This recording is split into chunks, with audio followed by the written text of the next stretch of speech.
रौनकाबाद में जो हमला हुआ था, उस हमले में इनिशियली एफआईआर दाखिल हुई थी, एफआईआर नंबर 112/2025, जिसमें एक स्कूल के बच्चे के डिस्प्यूट के ऊपर से ये मामला पेश आया था, जिसमें सऊद नाम का एक छोटा बच्चा जब स्कूल जा रहा था तो उनका आपसी कुछ लड़ाई की वजह से 30 तारीख को यानी 30 जुलाई 2025 को सुबह में उनके बीच में तकरार हुई।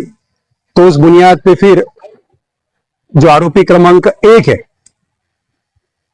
मोहम्मद सैफ नाम से, उन्होंने जो फरियादी है तौसीफ उनके भाई जो शहबाज और अनीसुर रहमान उनके मामू, ये दोनों पे हमला किया। अनीसुर रहमान के उन्होंने चेस्ट पे हमला किया और जो शहबाज है उनके हाथ पे उन्होंने हमला किया एक चाइनीज चॉपर से। तो पुलिसों ने उनको अरेस्ट किया।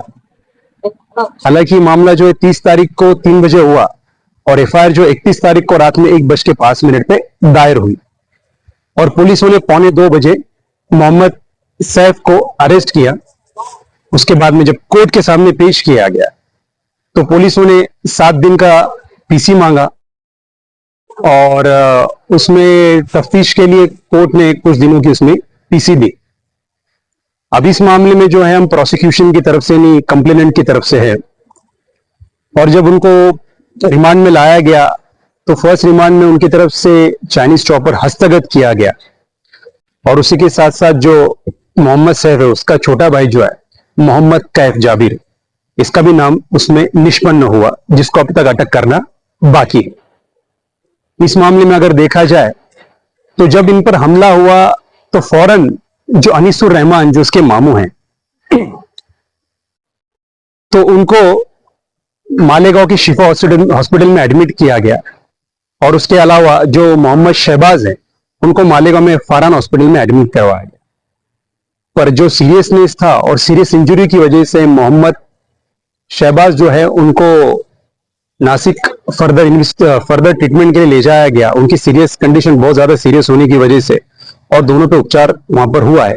अभी तक उनको डिस्चार्ज नहीं मिला है, उनकी कंडीशन बहुत ही सीरियस है और मुमकिन है कि जो 307 का जो कलम लगा है ये 302 में भी तब्दील हो सकता है। तो अब तक उसमें कोई बेल दायर नहीं किया है, अब तक कोई इसमें बेल फाइल नहीं किया है। मुमकिन है कि कुछ दिनों में उसमें बेल फाइल हो, पर अब तक उसमें से किसी को भी डिस्चार्ज नहीं मिला है और आरोपी नंबर 2 यानी मोहम्मद कैफ का नाम उसमें निष्पन्न हुआ।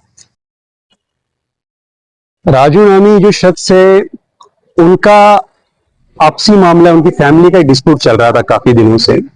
20/7/2025 को जब ये उनके होटल पर जब थे तो उस वक्त आपसी रिलेटिव्स के बीच में कुछ उनके तकरार और कुछ तनाजा हुआ।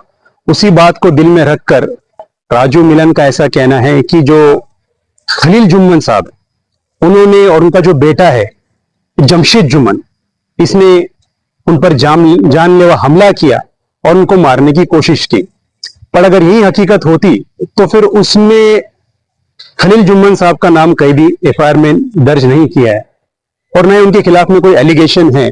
और जब हमने पूरी मालूमात ली तो खलील जुम्मन साहब के जो भी डॉक्यूमेंट्स थे उससे पता चलता है कि उस वक्त तो मालेगांव में थे ही नहीं, वो आउट ऑफ मालेगांव थे और उनको बस एक साजिश के तहत इसमें फंसाया जा रहा है।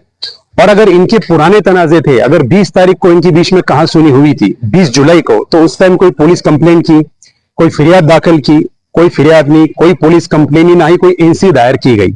इससे पता चलता है कि इनके आपसी तनाजे है और आपसी तनाव की वजह से प्रॉपर्टी डिस्प्यूट है।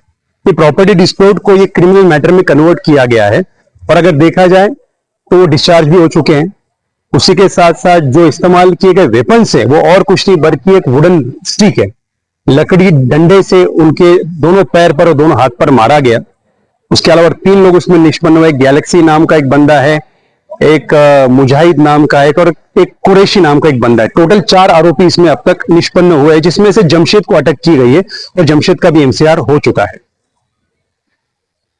ये गुज़िश्ता दिनों हमारे महाराष्ट्र के एजुकेशनल मिनिस्टर दादाजी भुसे, इन्होंने एक मानहानि का दावा संजय राजाराम राउत जो कि शिवसेना के एक एमपी है उनके खिलाफ दायर किया था उसके खिलाफ में एक इश्यू प्रोसेस को रोकने के लिए एक रिवीजन ऊपर के कोर्ट में दाखिल किया गया।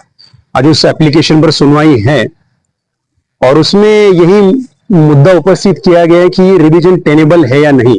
उसको चैलेंज किया है संजय राजाराम राउत के एडवोकेट की जानिब से, पर हकीकत में ये मुद्दा टेनेबल है, मेंटेनेबल है और ये कंसिडरेबल भी है। इसीलिए आज इस पर सुनवाई होनी है और आज हम दादा भूसे साहब की तरफ से उसमें पैरवी करने वाले हैं और आज इस पर मुमकिन है कि आज ही आर्ग्यूमेंट हो और आज ही इसमें सुनवाई भी।